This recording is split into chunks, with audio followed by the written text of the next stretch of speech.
这是从3000多公里外的阿雷泰发过来的4条路虎，发现4空气减震，在当地4S店换一条要1万多，而且只换不修。于是车主赶紧掏出手机，在我们的视频下面留言。下面我们就把它拆开，看看到底是哪里导致的减震漏气。机芯上沾满了缓冲胶粉末，皮囊老化开裂是减震漏气的罪魁祸首。减震已经拆解完成。拿出新的维修包，然后利用专用的设备把新的皮囊与端头扣压回去。都看到这里了，手艺人创作不易，能不能点个赞鼓励？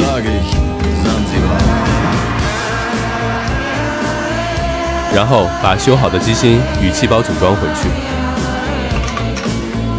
拧紧螺丝，放入水中，再次检测，已经不漏了。这样维修说多少合适？评论区讨论一下。